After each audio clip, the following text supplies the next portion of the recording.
Sweet Home mail-ordered bride romance fiction novella copyright Cupiderosbooks, Monday, August 17, 2015 11, 408 words. Description: When Starr Oaks wants to move out west and become Rex's mail-ordered bride, events get out of hand until destiny and fate make a way for Love Sweet Home.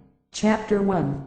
Friday, October 6, 1871 North Side, Chicago, Illinois. Carriage ride downtown, Chicago morning. Stubborn, 25-year-old Chicago socialite Starr Oaks hated being dishonest, as she rode in her carriage to downtown Chicago from Superior Street, where they lived in a mansion. It tore at her heart. She covered her lovely straight black hair, shoulder-length hair, with a cute little peach and blue bow. Her hat.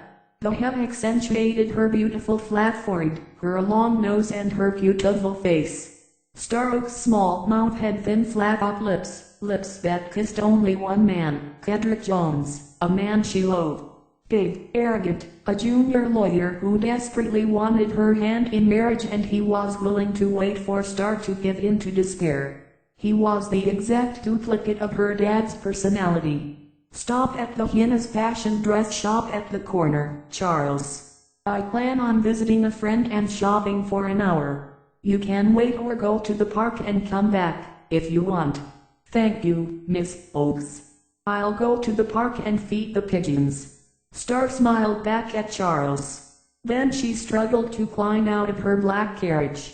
To her surprise, she was actually getting the hind leg of the frumpier stylist muscle attachment of her blue and white dress. The peach ribbons on the skirt and bodice at the back of her bustle, she adored best, however. Hina's dress shop, which had a big spacious interior and several entrances and exit, provided the perfect subterfuge.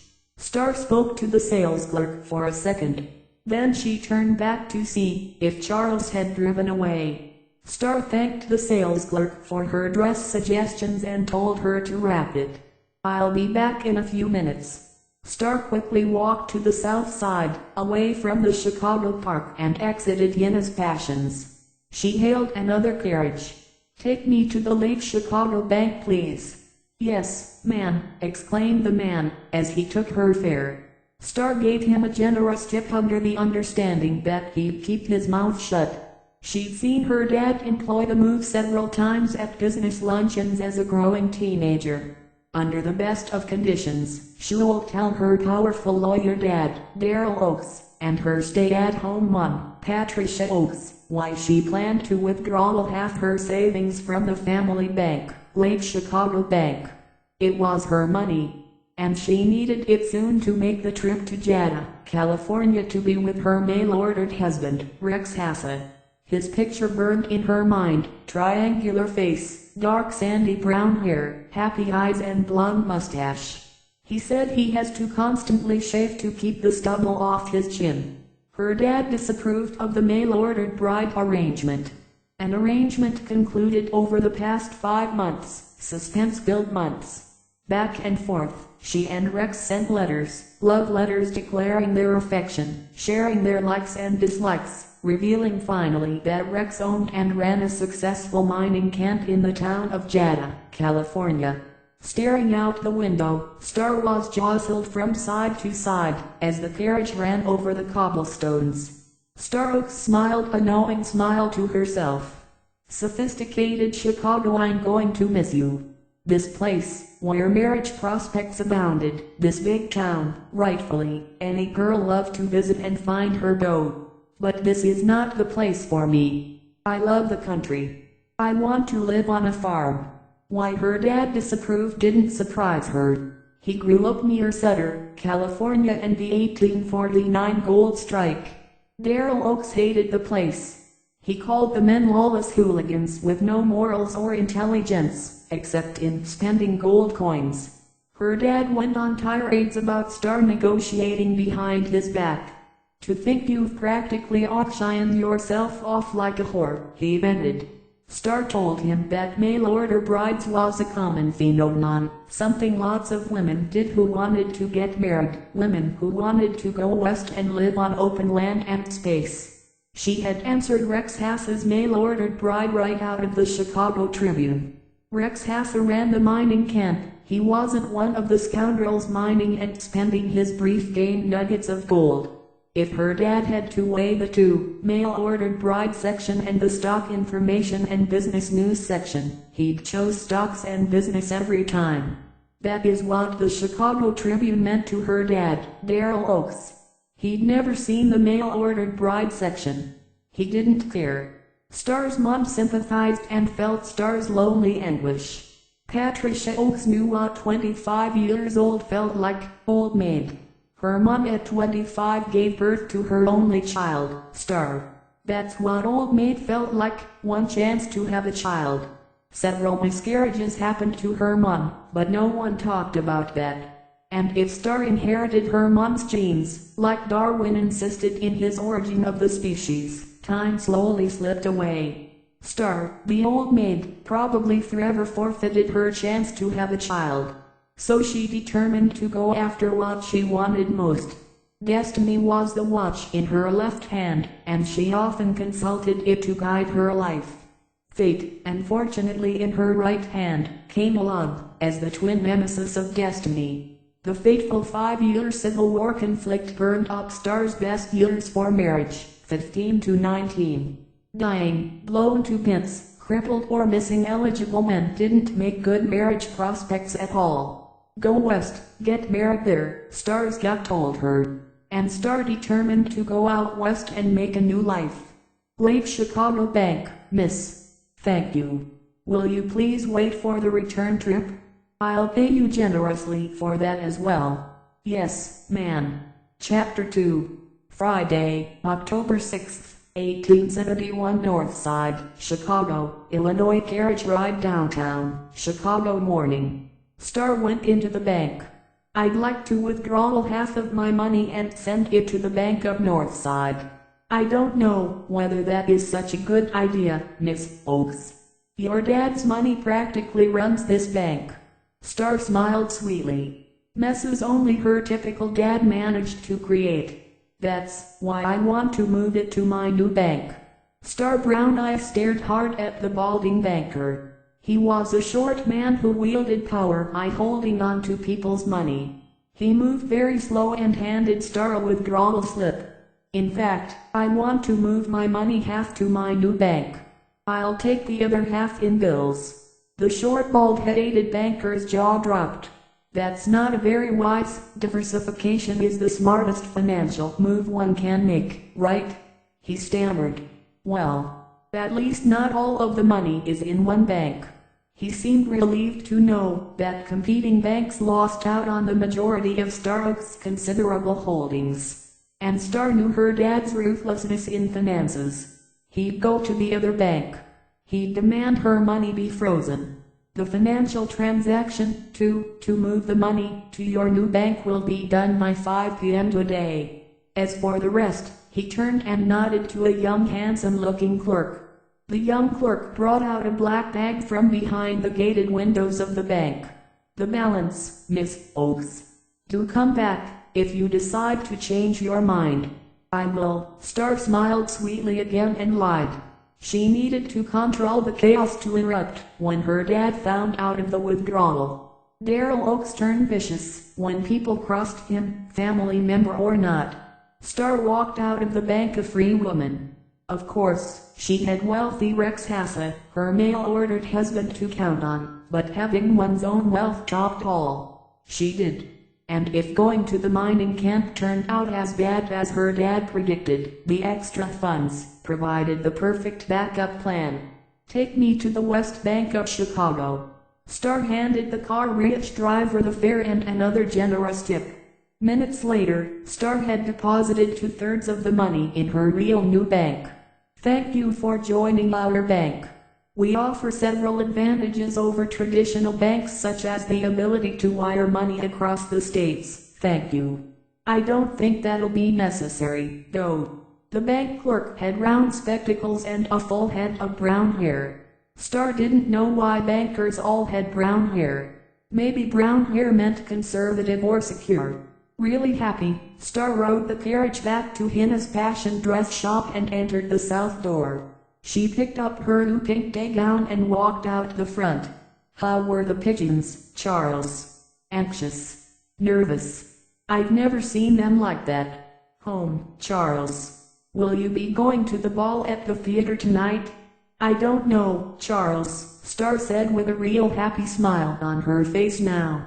I suppose I'll be expected to show my pretty face. Mr. and Mrs. Oaks said they'll be staying in.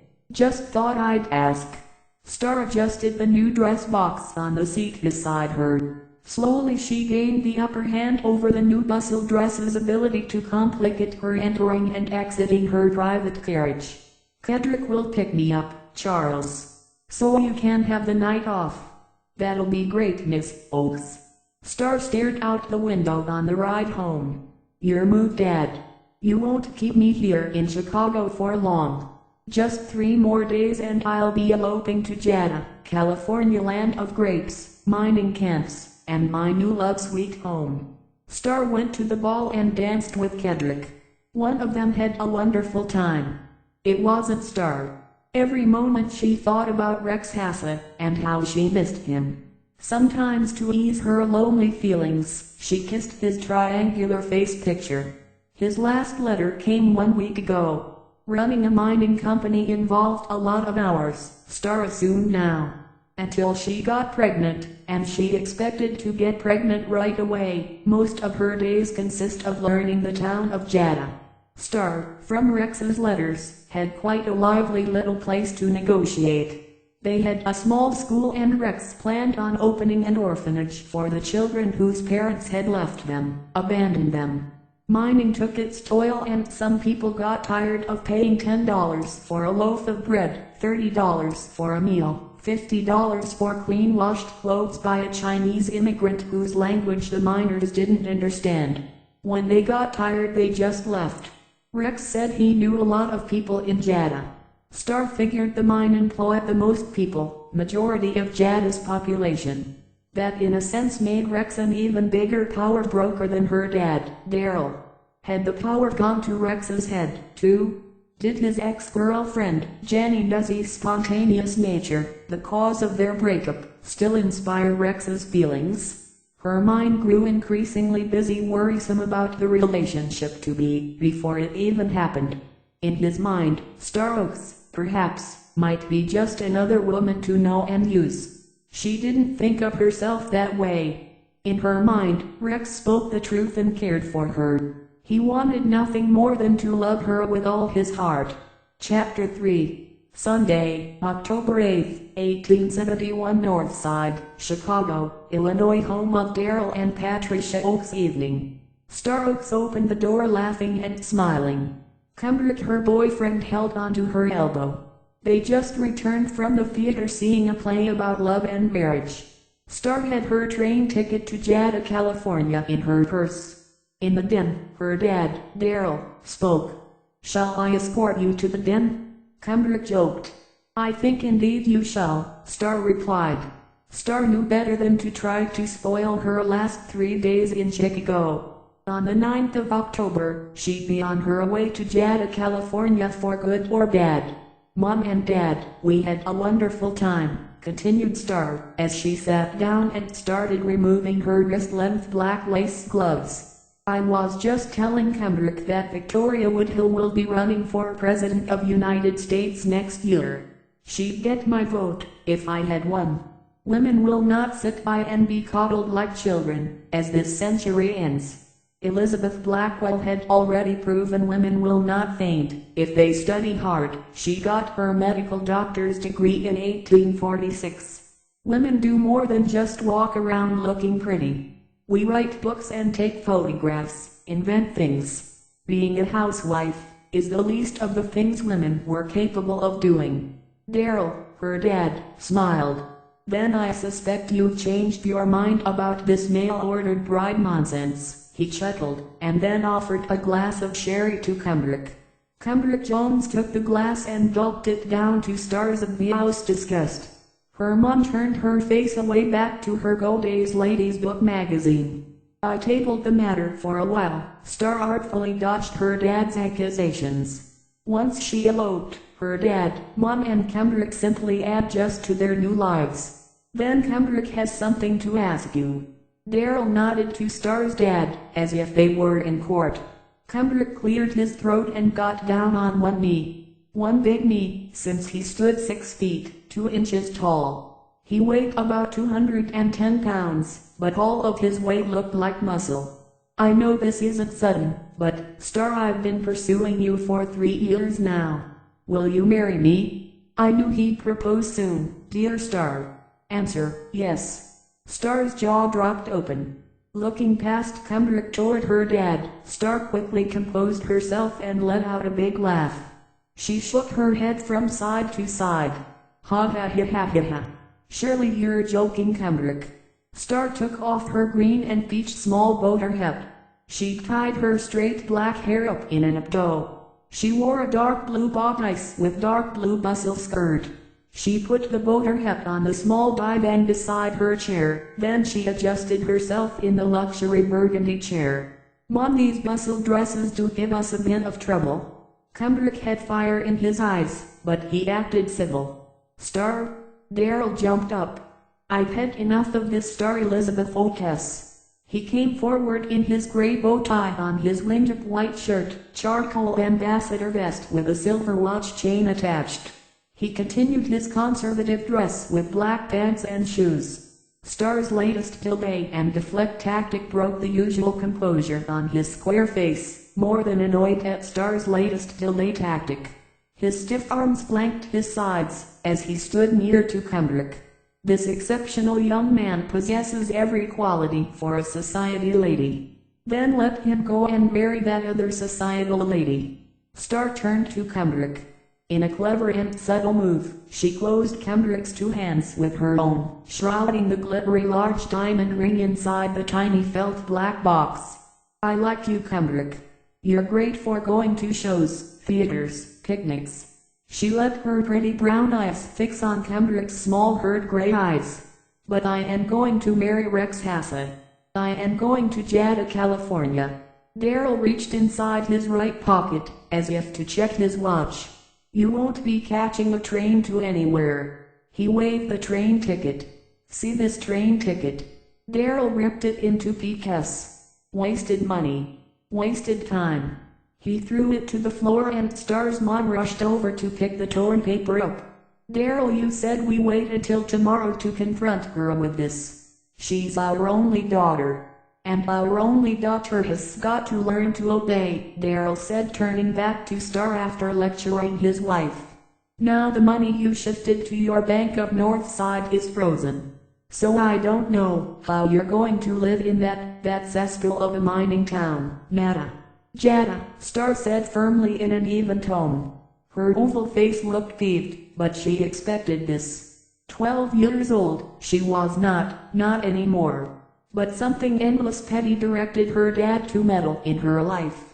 That's my money, Dad, Starr continued, knowing the escalating battle had a good side.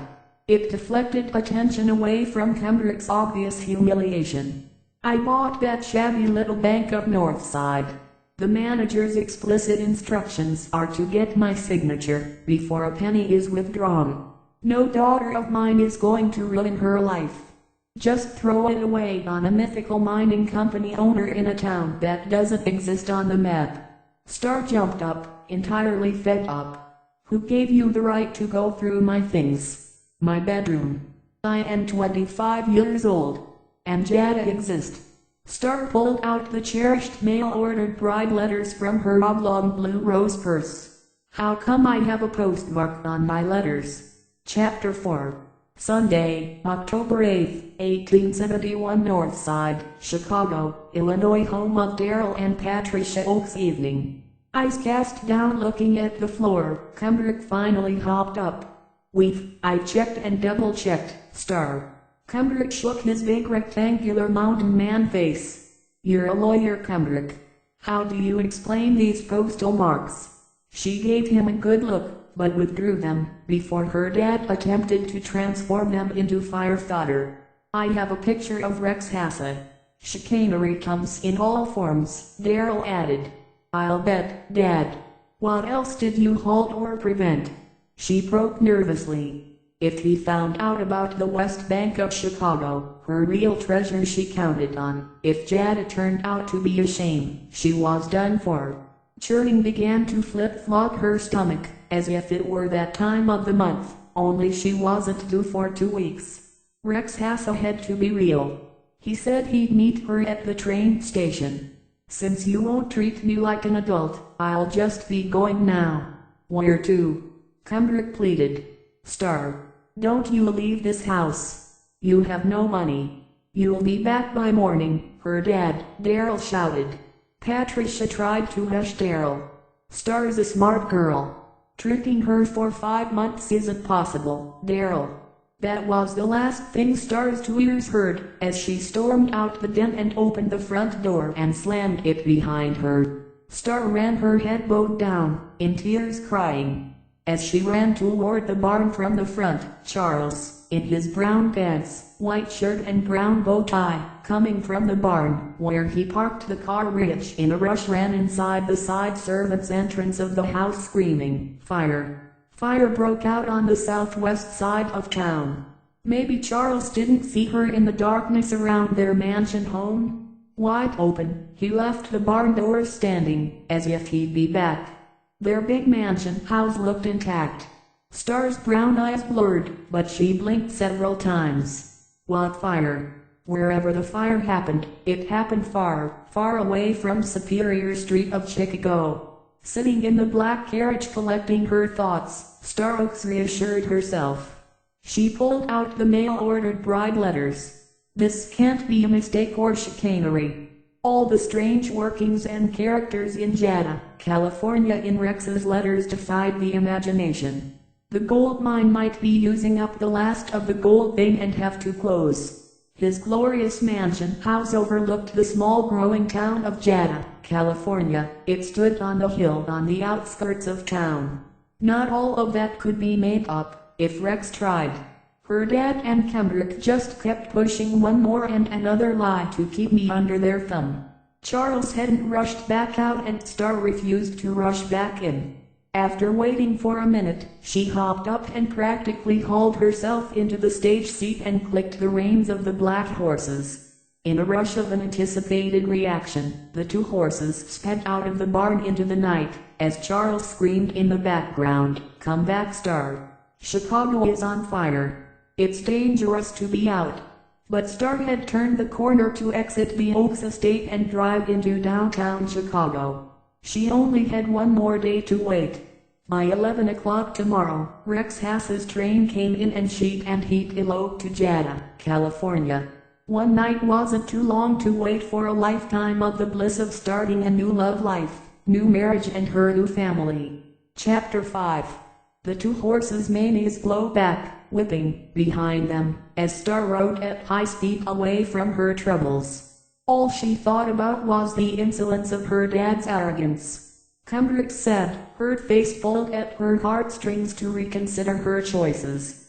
Choices already made, and once Starr put herself on destiny's path, she rarely reconsidered. Reading romances taught her one thing as a teenager: those books never grasped the essence of a real-life love relationships. It is not the start of love that makes a romance, it is the maintaining of a love that creates a love relationship. Trouble, fights, accusations, obstacles, struggles, paired to healings, making up, calling a truce of peace and healthy compromises to understand one's husband or wife define love. More than once, to avoid hitting people, her black carriage almost turned over.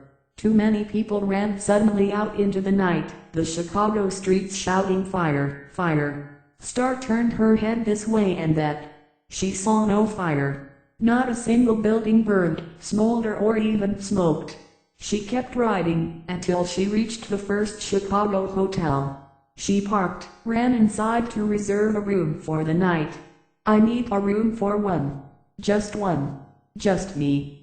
We have rules about renting a room for one female." "Surely, you don't claim I am one of those girls?" Starr Oaks looked herself up and down to re-emphasize the point.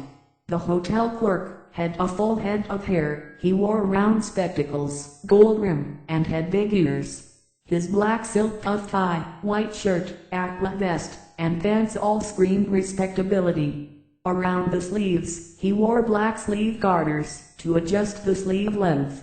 I'm under strict orders not to allow women alone. I'm Starr Oaks. You heard, Starr cut herself off. Thank you. You are not the blame for stupid and fair rules toward women. Victoria Woodhill is running for president next year, and if she wins, we'll be seeing a lot of changes.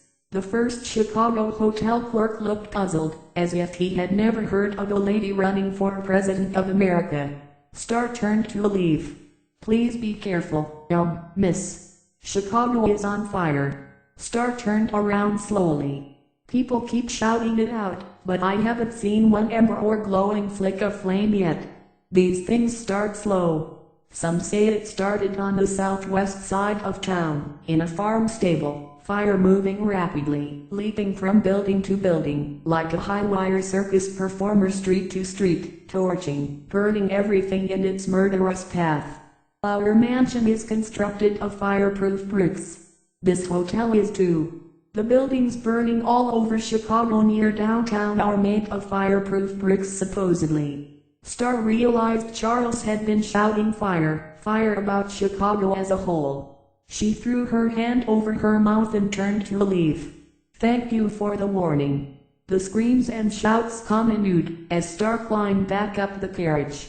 Her bustle dress did not help matters. If she became careless, she'd go up like a bale of hay. Starr went from hotel to hotel. Her choices dwindled until finally, she climbed down, soot on her face from touching a dirty street lamp pole, and she entered what looked like a seedy hotel of ill repute. I'd like a room, please. Better to be in a fireproof building than in a home right now. The hotel clerk smirked and looked her up and down. You want a single or a double? The leer he gave her turned Starr's stomach. I'm on my way out of town in the morning. I'm getting March ride. Starr signed the book, Mrs. Jones, afraid of her dad's constant halting strategies. He might stop her from getting on the train somehow. Married are we, said the tall thin hotel clerk with an Irish accent. Right this way, miss, I'm married. But if you want some company. Starr, tired and exhausted from listening to people shout fire and dodging them with her carriage and horses, turned around in a burst of energy and slapped him with her black lace gloves. I am a lady, sir. The thin hotel clerk grimaced. Sorry. I misunderstood. Starr nodded and followed the man to the lift. She avoided any further eye contact. She saw a man with a sleeveless t-shirt on roaming the hall. The hotel clerk stopped the lift on. It's right this way. I wouldn't come out until morning, miss. He turned the key and gave her the spare. You should be okay for the night. You can look out the window to see if the fire is getting closer. Keep the door closed and maybe they'll have put the fire out by morning. We have a very good fire department in Chicago. Lots of them fought in the Great Civil War. Starr closed the door and almost fainted. Her room had one light bulb, one round table and one mattress thrown haphazardly against the wall. The small window led out to a small balcony. Some good that do her, if the fire came. God please help your servant, pleaded Starr Oaks, before she shook off the half-clean sheet and plopped down on the bed, falling fast asleep. Chapter 6. Monday, October 9th, 1871. North Side, Chicago, Illinois. Downtown Chicago hotel morning. Starr woke up to a banging on her door. Fire. Fire. Starr looked around outside the window and saw smoke. She flung open the door and saw the man in the sleeveless t-shirt, staring and leering at her. Starr flung the door closed, only the man stuck his foot in. I'm just warning you, miss. Fire is consuming Chicago. Let go. Starr kicked his ankle, as he screamed in pain, until he removed it, and before he reacted, she slammed the door close. This building is fireproof. The grimy man yelled, so are all the other Chicago buildings burning up like leaves. Starr looked out the window. He was right. Storefront after storefront had the yellow and red flames licking out the windows. Starr grew afraid. People ran out into the streets. They stood there, caught up in the spectacle, and knowing what to do. It was morning, thank goodness, though. Knock. Knock. Knock. The building is on fire. Get out. I'm not leaving. Starr shouted. It's the hotel clerk. Throwing the door open, Starr looked exasperated. Someone, I sent him to get everyone on this floor out of the building. I assigned one long-term tenant on every floor to do so. Come, we don't have much time. Starr had nothing, so she just walked out of the grimy third-rate hotel. In the street crowd, the sleeveless t-shirt man ambled up to her. I told you the truth. He smelled like liquor now. I saved your life, you owe me something. The sleeveless man leered. Starr yelled, hotel clerk. When the sleeveless t-shirt man turned and backed away, Starr fled toward her carriage only to find someone had stolen it, the horse yes. Unable to flee, she looked for someone of respectability. Seeing a man in a yellow ascot tie, black jacket, pants and boots on his red horse, she asked, are you going to the train station? Train station? That might be a safe place to be. Hop on. Thank you. Getting on a horse astride became next to impossible. Hold on. I hope your husband is not around. He leaned down and grabbed Starr by her waist. He hoisted her up onto his lap, side saddle on his red horse. There. He took off galloping at such a high speed. Only way to make the people make way, he half laughed. Starr felt uncomfortably close to the man's anatomy. She held onto the shoe of the saddle though, as they jostled together down the cobble streets toward the train station. Holding on to her oblong blue rose purse, she asked, do you know what time it is, sir? Nearly 11 o'clock. Gosh. I'm going to miss my train. What did you say, as the gentleman gathered up speed? I'm nearly late for my train, too. All around Starr, buildings crumbled like paper lanterns. The fire moved like a creature grabbing structure after structure, park benches, storefront windows, clothes, and steps. Alleys burned in yellow and red, as the stranger made his way through the maze of clear streets. Finally, they reached the train station. You can't survive here for a short while, I think. I can. Starr sighed. She brushed off as much soot, dirt, as she could and went into the train station. As she was leaving for the train depot, she heard a man ask, where can I find this address? Superior Street? My fiancé lives there. I'm supposed to meet her. The stranger scratched his head. Superior Street? Starr heard her street mentioned. Superior Street is in flames by now, sir. Starr turned around. From the pictures he'd sent her, Starr recognized Rex. Starr Oaks. Starr and Rex pushed people out of the way, as they fought to make their destinies their fate. Starr launched herself into his strong able arms. Rex. I've had such an ordeal last night. Are you safe? Did anyone harm you? He carefully looked over her soot-smudged pretty oval face. He took out his white handkerchief from his gold vest and wiped her face and pretty forehead clean again. He kissed her forehead.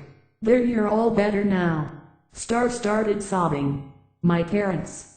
I fear they are gone, Rex.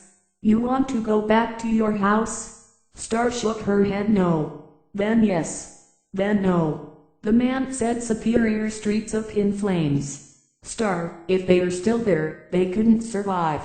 The fire is everywhere. Starr nodded. Let's get the train to Jeddah. My dad tried to stop me from leaving. He tore up my train ticket. Starr began opening her oblong blue rose purse. I have enough money for us to get home to Jeddah. She pulled out her train ticket. I bought 2 tickets just in case. Dad tore up the one I had left in my bedroom. I had to. Starr began to cry. I'll tell you all about everything later. Let us get out of Chicago to Jeddah, California. Chapter 7. Monday, October 9th. 1871 North Side, Chicago, Illinois. Downtown Chicago train station mid-morning. Starr and Rex boarded the train. We will be diverting the train to the less populated, fire trouble spots. You will reach your destinations on time. Rex sat across from Starr in the train compartment. I think they'll let us sit together, he said. They better, Starr joked. All of Starr's dreams started coming true again. 24 hours ago, her life crumbled into a rubbish heap. This day is a new time for love, sweet home. Rex looked out the window. That's a ghastly blaze, a living creature consuming everything in its path. Too bad Chicago wasn't built of fireproof bricks. Starr stared out her window, taking in the spectacle. Those are fireproof bricks. He turned to her astonished. What happened? Fate, Rex. Fate. Starr closed her eyes and cried. She muffled her face into her two folded arms. Rex pulled down the window shades. Don't look anymore, Starr. It's all over. You're going to a new, better place. Here. Point. Here. He sat next to her and pulled her sobbing face into his barrel chest. Chapter 8. Sunday, October 15th, 1871 Los Angeles, California train station mid-afternoon. Days later, the train stopped off in Los Angeles. We can catch a coach from here to Jada, California. My dad said Jada, California is not on any maps. Point. Starface showed her determination. My carriage is just a block down the street. He pointed to the finest carriage Starr Oaks ever laid eyes on. The carriage practically had rhinestones trimming. Diamonds. Rex chuckled. Glass, but I'd like to go in style and advertise the town's wealth. I always try to keep the people entering the town, instead of leaving. That there is Tommy Barnes. Hey Tommy, not too long to wait? No boss. Your train arrived right on time. Tommy is your second in command. Starr whispered the rest, the lonely man who wants to follow in your footsteps. I'll let him too. Not just yet, I have to keep running things for now. Starr observed Tommy appeared worse than Rex's description. Tommy's anguished bony tan face looked as if he overworked in the gold mines. His amber eyes looked bright enough, and his brown and curly hair alone gave away his youthful age of 30. A gold Lombardy silk vest, a Cartesian red ascot tie, white shirt and black pants and boots Tommy wore.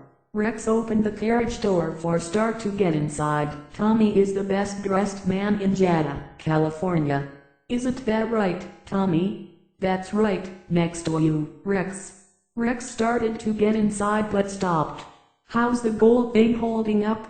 We had better find something in a year or two, boss. Rex grinned. Have faith, Tommy boy.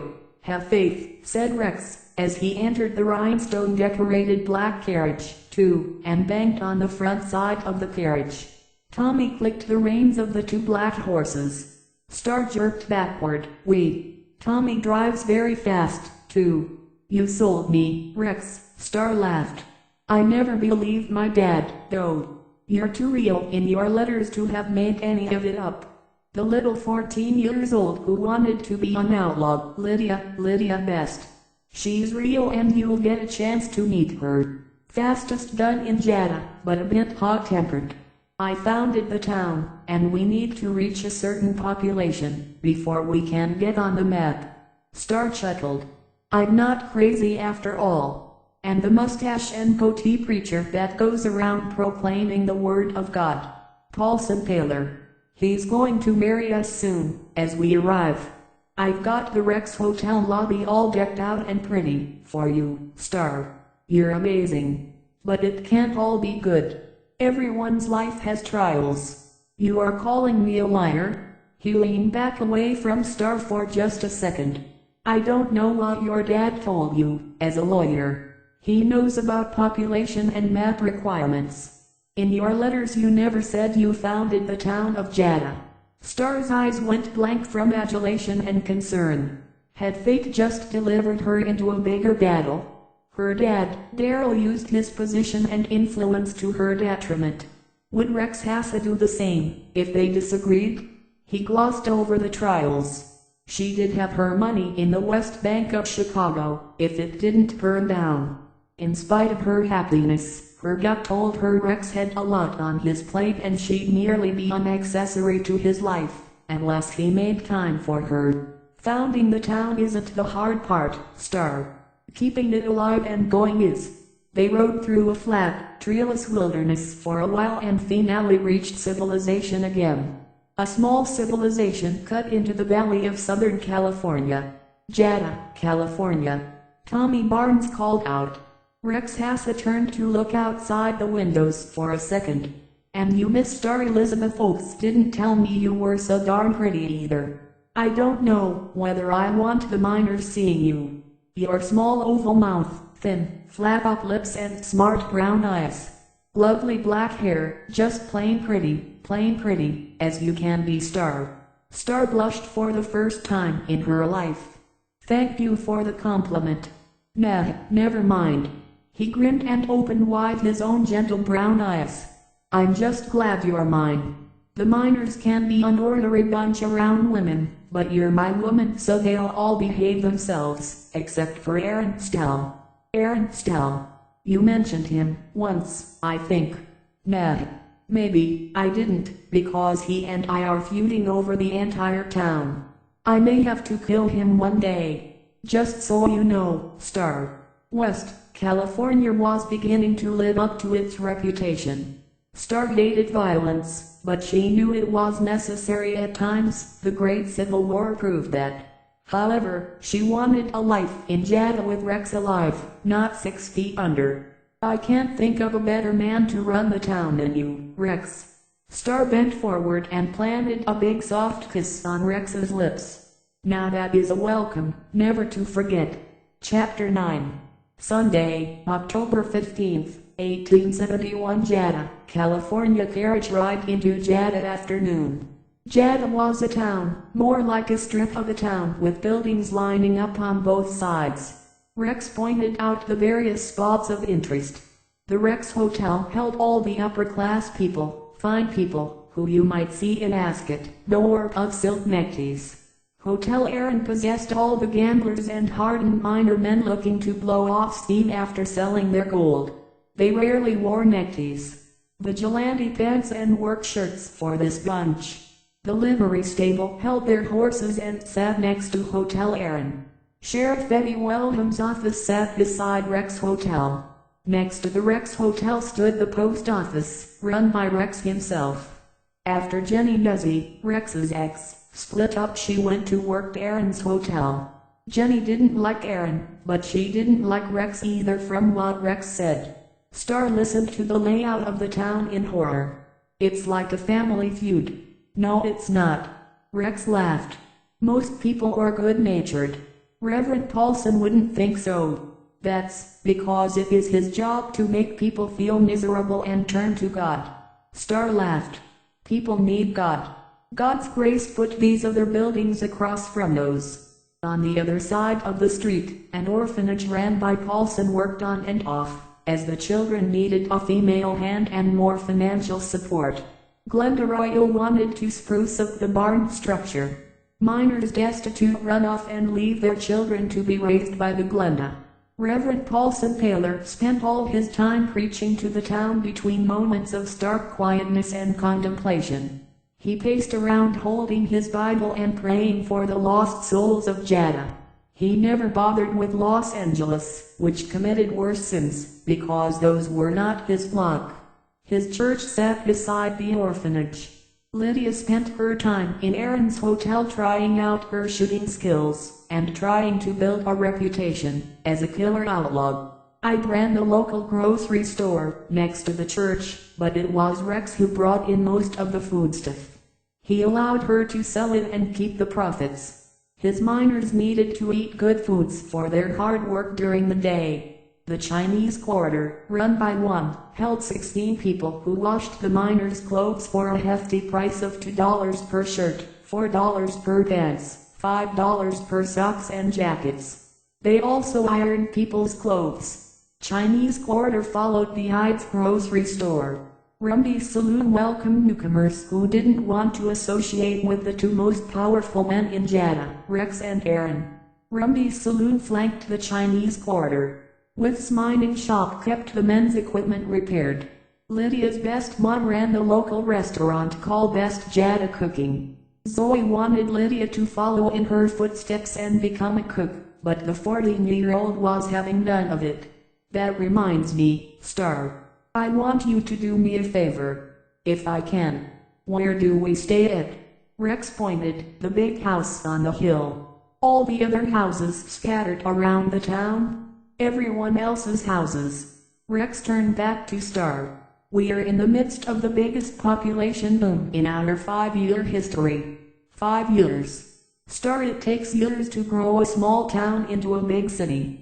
It's not like growing the stubble on my chin, Rex rubbed his chin. But we will get there, though. I have faith in God. Chapter 10. Sunday, October 15th, 1871, Jeddah, California, downtown afternoon. Rex jumped out when he saw Reverend Paulson emerge from his church.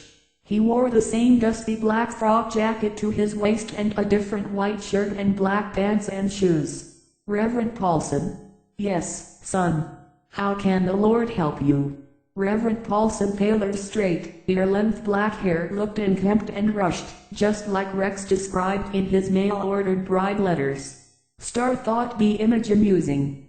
In real life, Reverend Paulson's appearance was even funnier. He had dead black eyes, gentle-looking and drawing one's attention away from his scrawny face. He spoke really slow and seemed to nod his head every so often, as he listened to every word spoken. Why, that's great, Rex, son. Reverend Paulson's voice thundered suddenly. It's time for the Lord to speak. Wait, Reverend, I need to get married now. The Lord wants men and women to get married, right?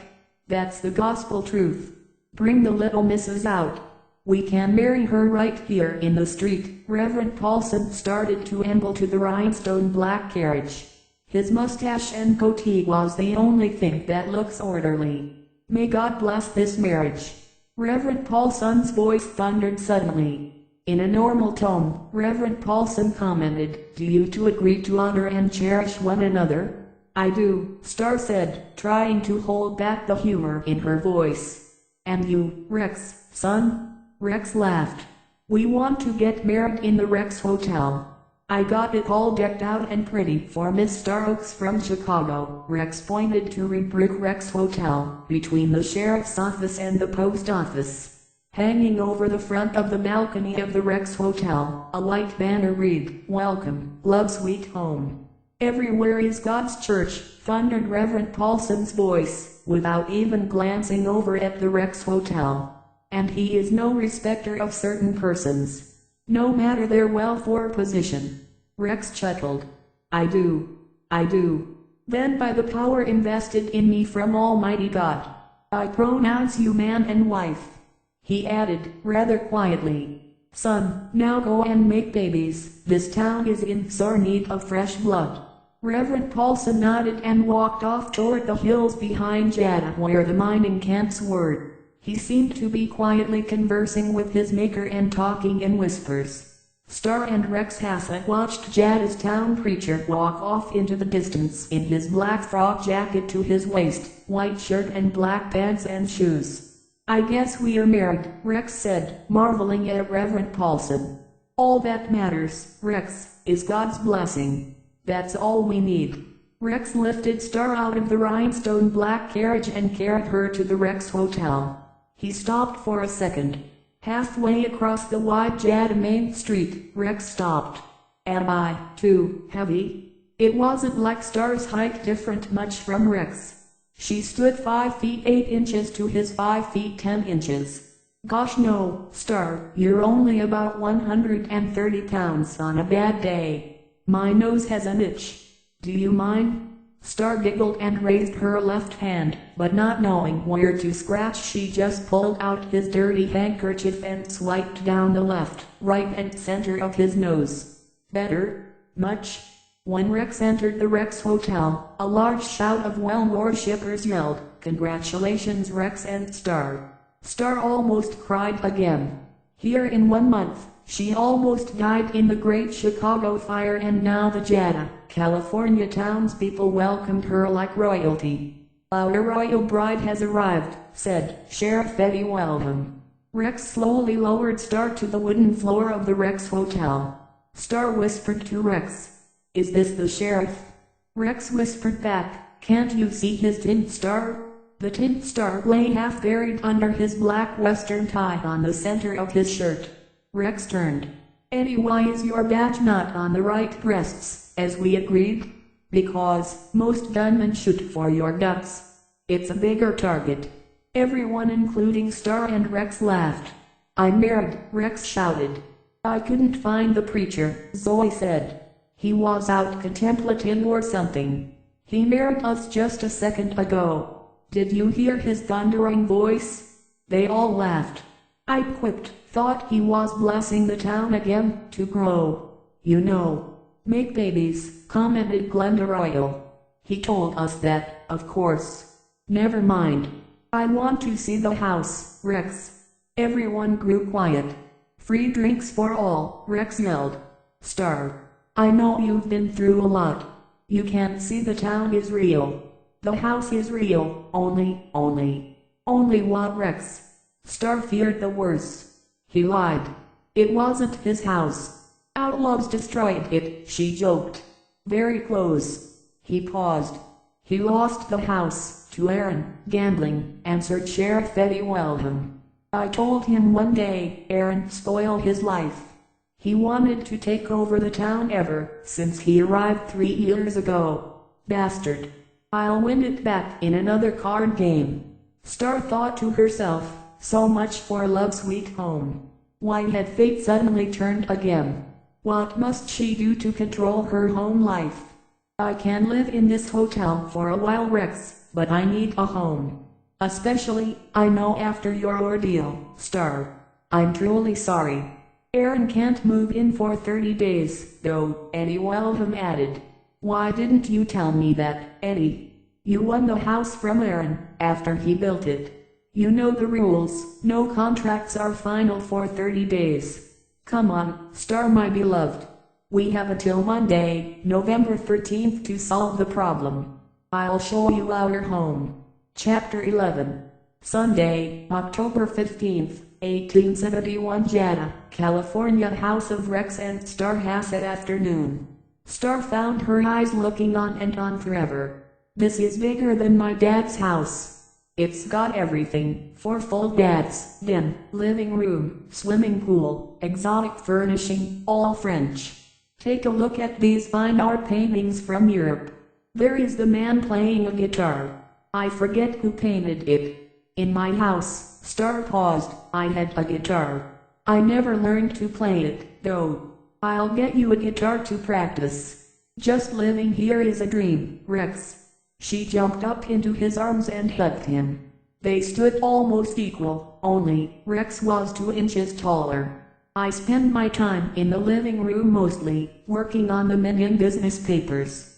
Aaron's win caught me off guard. Starr tried to take it all in, but she found it difficult.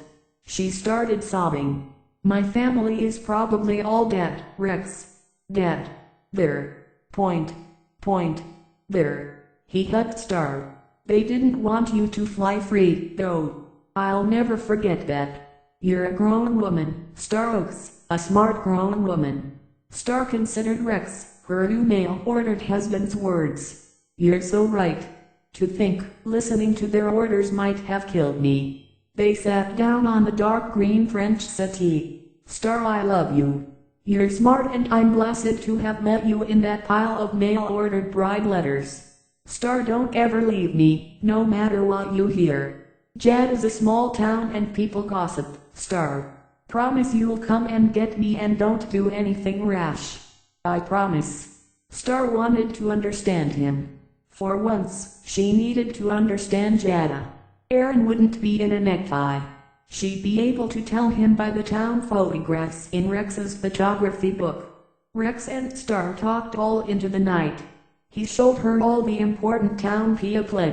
"Aaron, the only one you have to worry about. Starr put her hand in Rex's hand in his lap. A while back you wanted to ask me a favor. Rex paused. He got up and paced. He strutted. Zoe, Lydia's mom, asked me to watch over her wayward daughter, Lydia. She doesn't need watching over. Lydia can't shoot a gun. You said. Yes, but Zoe is worried her only child is going to get killed by some miner or gunslinger looking for a fight. And, Starr, you're a lady. Take Lydia in and clean her up. Turn her into a lady. That little runt with the short blonde hair tied back behind her head, in the boy's jeans and leather tan vest, riding a 6-shooter on her hip. Rex replied the very same one. Starr waited. Let me think about it. Give me a day. Rex replied, I have to go to bed now. Tomorrow is a busy day in the mine. Hug me, Rex, Starr pleaded. Just hug me, while you drift off to sleep. They hugged together, as they lay in Rex's big wooden 4-poster bed. Chapter 12. Tuesday, October 17, 1871. Jada, California, house of Rex and Starr. Hassett afternoon. 2 days flew by and Rex became less and less present in Starr's life. Starr began to try to tidy up the place, before considering this place belonged to Aaron now. Aaron Stell, Rex's nemesis. 40 years old, he also stored a big frame on Big Bones. Starr saw him a couple times when she picked up groceries from Mike's grocery store. But Starr wanted her own home. Something had to be done. Rex came home from the Jada mine. He rubbed his stubble chin. Starr, honey, so much has happened and I'm trying to work out a deal with Aaron. Starr set out the dinner plates. I made chicken and greens and mashed potatoes. I scraped together the ingredients for apple pie with sanguine pumpkin spice. Rex placed his John Darby black hat and matching cutaway coat on the coat rack. He wore white shirt, red ascot tie tucked under an emerald middle-throat vest and black pants. His white shirt had red sleeve garters. Starr looked up. What a handsome doe. My doe. Starr's brown eyes soaked in his refreshing strong presence. Everything about him reminded her of her nature, womanly nature. Inside, kindling feelings of desire stirred and Starr knew she wanted a child right away. Of course, all the trouble with Aaron held things in check. No, Starr went around from the other side of the table to Rex. As her short plump fingers squeezed his hard biceps, she commented, "Those sleeve garters. Honestly, I can take your measurements and you can dispense with those things. They're awful." Rex looked down at his red sleeve garters, used to adjust the shirt's length. His chin rubbed against his red ascot tie. No one has ever complained before. Starr walked away in her light blue Amelia dress. The dress flowed with her natural form, allowing her to work, bend, and wash clothes, as needed. That's because you work around a bunch of men. Chinese one's been supplying my clothes for 4 years now. Rex pulled out a chair and sat down. Lydia. Starr looked up. Lydia the outlaw. Rex waved a dismissive hand, while he smiled. Lydia is a sweet kid. I mean, she's got the body of a woman at 14 like any other teenage girl, but you'd never find it under those boys' outlaw clothes she wears. I ain't coming in.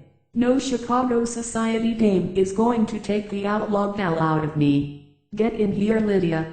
Starr took a step backward, as Rex's tone reminded her of Daryl, her dad. Her deceased dad. Starr rubbed her smooth forehead. Rex, don't yell at her. What? Rex held a fork in his left and a knife in his right. She's a child, Starr. Don't go and accuse me of acting like your tyrannical dad. But you, Lydia, get your tail in here. I promised your mom I'd make you a lady. Silence. Starr went into the kitchen and put her hands on the sink. She understood the tugging loyalties her mom faced now. Love, that romantic notion full of snares and traps and repeating motifs. She barged back into the dining room. I won't have you using that tone against Lydia or anyone, Rex Hassett. Starr put her hands on her hips. Her fingers trembled. Lydia, sitting at the table, smiled. Pointing using a scruffy dirty finger, she pointed at Starr's agitated face and aggressive pose. That kind of society lady I can be. When do we start? For a second, the tension between Rex and Starr hung like rubber oozing from a rubber plant. Then Rex and Starr laughed.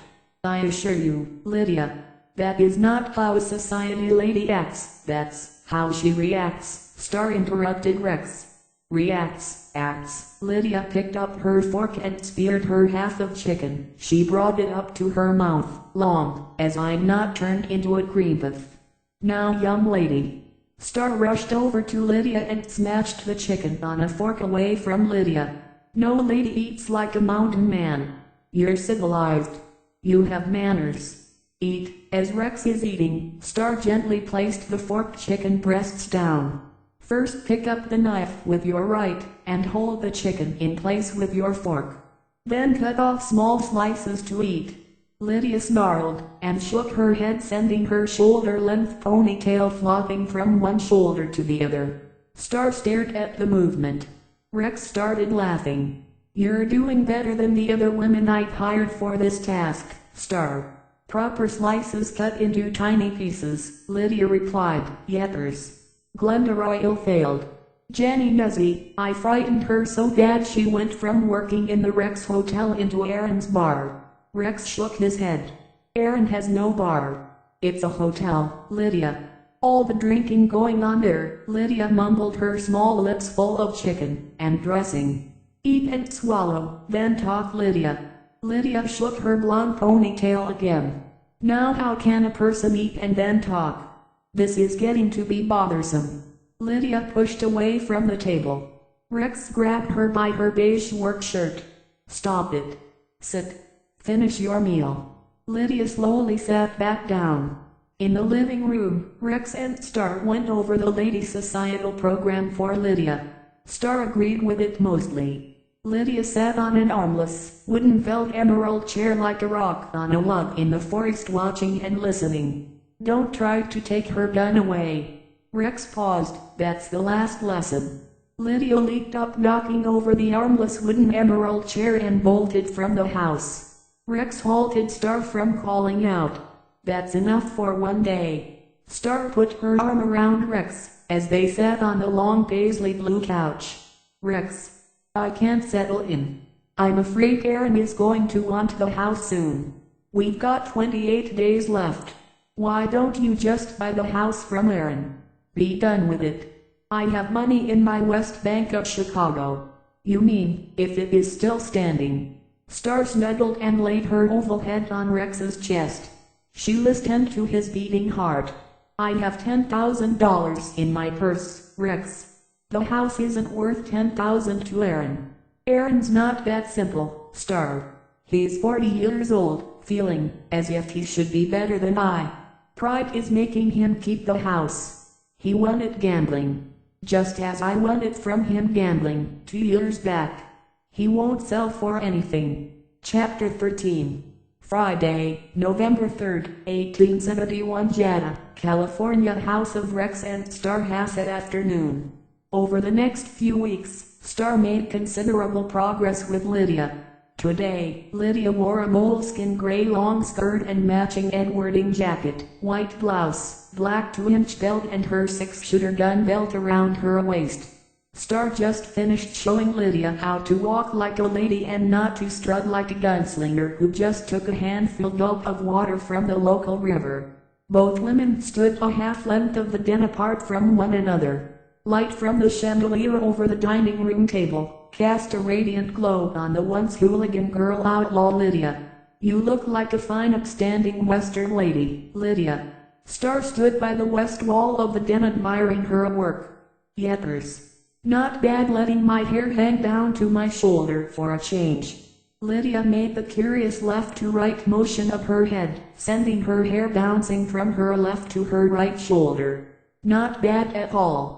Suddenly, Lydia pulled her Colt 6-shooter in a flash, rotated it around on her forefinger, and then pointed it directly at Starr. Starr gasped. Lydia, just keeping up my practice. I was aiming for the man guitar playing painting behind ya. Starr looked behind her. Starr breathed a sigh of relief. Please no more drawing your gun while in the house. Starr sat down on the dark green French settee. Lydia shrugged her shoulders. Yeppers. Whatever you say. Lydia holstered her gun. She pulled out the armless wooden chair, sat down at the mahogany dining table in the den. But girl outlaw has got to keep up her speed. Aaron isn't going to wait around for the good and polite, you know. Lydia loved her space and Starr grew used far away from her. Starr wanted to ask Lydia why the shifted her head left and right all the time, but then Aaron became a more important interest. What do you and Aaron have against one another? Shootout. Shootout? Yeah, he challenged me to a shootout a year back and I smoked him. Almost shot his left shoulder off. My dear, you could have been killed. Annie Wellham will take care of Aaron, if that happened, said Lydia, spreading her legs and leaning back in the armless mahogany dining room chair. Starr grimaced. Rex, said Annie. Lydia, please sit up straight, legs together, like a lady. Oh, all right. Rex said. Annie Wellham doesn't like being sheriff. Starr continued. Annie is not a good shot. Lydia gave a loud roaring laugh. But Aaron don't know that. See Mrs. Hassett, Annie Wellham used to be a pugilist, a fighter. He once went 22 rounds with the English bare-knuckle champion, Ben Cont. Lost about to the best-known bare-knuckle champion Jen Mace, but that was controversial, because the crowd jumped into the ring fearing Jen might lose the fight. Jen boy got to rest up a bit more in the 40th round. I guess Aaron doesn't want to fist fight. No bully wants a failure on his record. That's how any man manages to keep the peace here in Jeddah. Starr rubbed the dark green French settee she sat on, for a second. That gives me an idea. Hard footsteps came down the long hallway, through the living room. Starr called out, Rex. Rex ain't back this early, man. Sorry for interrupting you and all. Rex? The hard, methodical, menacing footsteps continued. A big man turned the corner. He wore a light brown cowboy hat, black vigilante pants and vest, white shirt and no tie.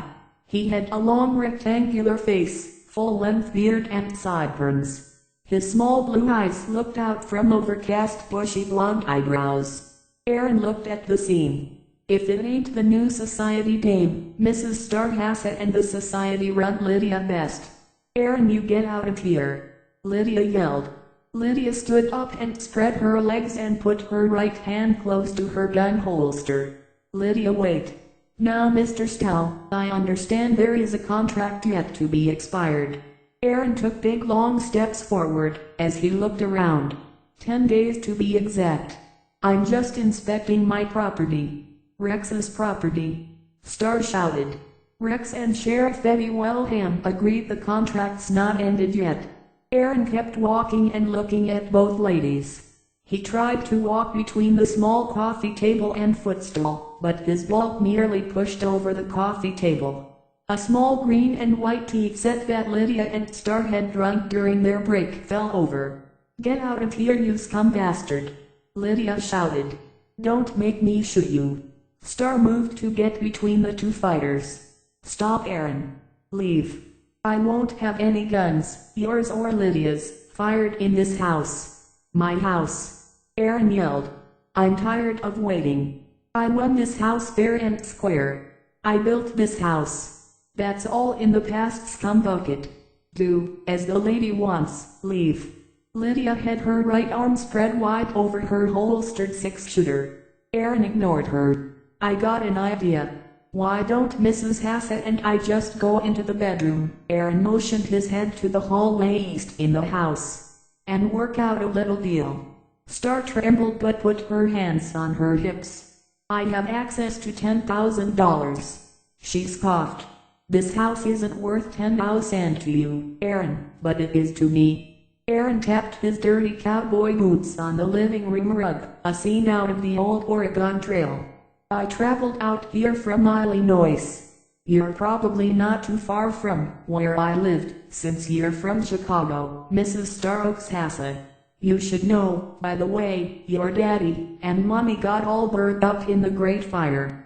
Starr's knees buckled for a second. She let her slumped shoulders down. Hearing of their demise in such graphic form startled her. Tears came to her eyes. Chapter 14. Friday, November 3, 1871. Jada, California. House of Rex and Starr Hasse. Late afternoon. He's bluffing, Mrs. Hasse. Lydia turned her head left and then right, as if waiting for someone else to come into the room. She focused back on Aaron. More than 300 lost their precious lives, and 17,450 buildings burned over 3.5 square miles. 100,000 people now homeless. They say over $200 million in damages, and all started by farmers. Decoupled Street barn of Patrick and Catherine O'Leary. North Side, that's right, you came from North Side, Mrs. Hasse. North Side got hit hard. TSK. Aaron turned to Lydia. Does that sound like someone who is lying? Hup. Aaron yelled. Don't yell at her. Starr broke out of her own misery.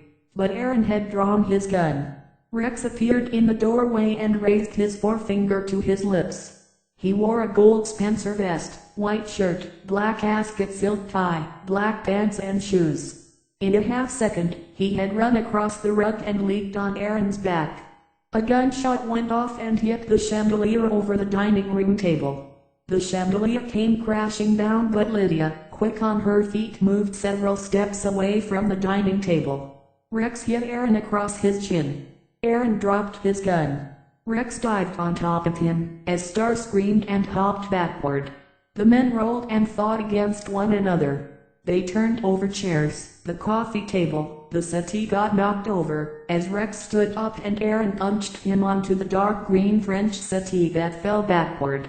Aaron looked for his gun, but Rex came flying back from behind the overturned settee and jumped on Aaron's back.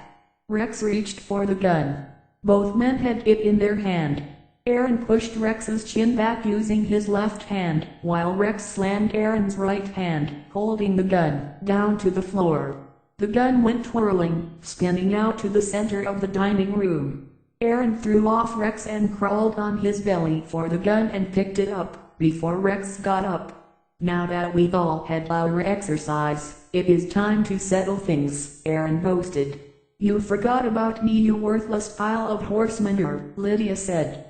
Aaron shook out his left arm. I used to be a dead shot with my left, until you ruined my arm. But what you forgot, little lady, is that I shoot with either hand, right or left. Often in the Civil War, those Yankees forgot all about that. Aaron leered and grinned at Lydia. I didn't forget, Lydia snarled and stood poised on her toes in her black granny boots. I beat you before and I can beat you again. Rex made a move to reach Aaron. Stop right there. I offered your socialite Chicago dame a deal. I and she just go back into the bedroom for a while, and I'll forget all about the house. You're crazy, Starr said. I wouldn't sleep with you, if everyone's life depended on it. There are more worthy things than property. Love. I love Rex Hasse. Isn't that how it always ends? The rich boy gets the prettiest love. Aaron motioned with his gun to Starr. Come here, and no one will get hurt. Lydia yelled. Aaron, I'm warning you. What? You're just a little girl. You won't shoot me twice.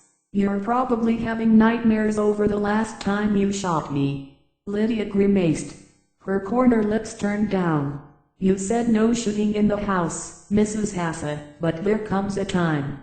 Aaron fired first, but Lydia rolled onto the ground and rose up on one knee and fired off 2 shots to Aaron. One hit him in his gut, the other shot hit his chest. Aaron froze. His right hand loosened on the gun. You shot me. I can't believe you shot me. You're an evil little lady. No one can make a lady out of you. Aaron's big body fell backward. He crashed on top of the green and white porcelain tea set that went shattering into tiny pieces on the dining room floor. Lydia rose on her 2 feet. Yepers. Sometimes, Mrs. Hasse, the only way to be a lady is to take care of yourself.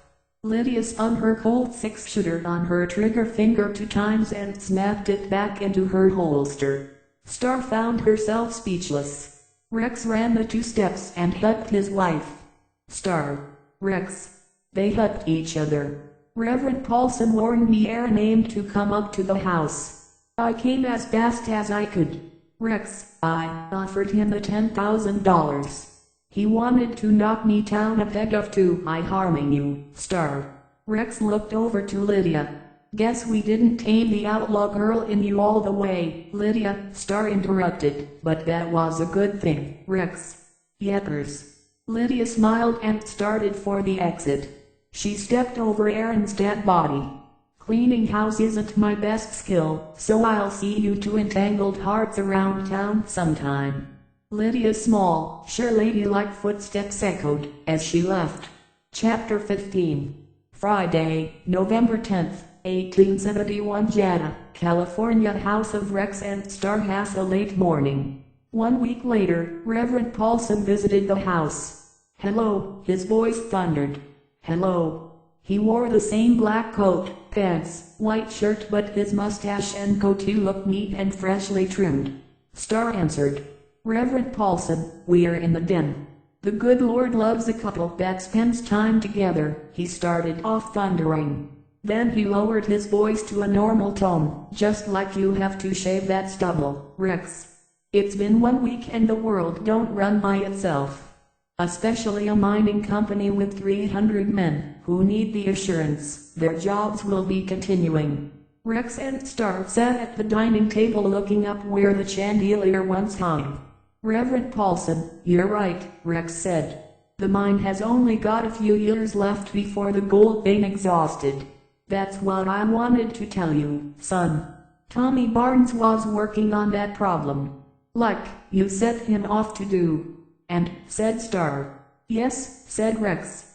The good Lord does provide, when the time is right, thundered Reverend Paulson.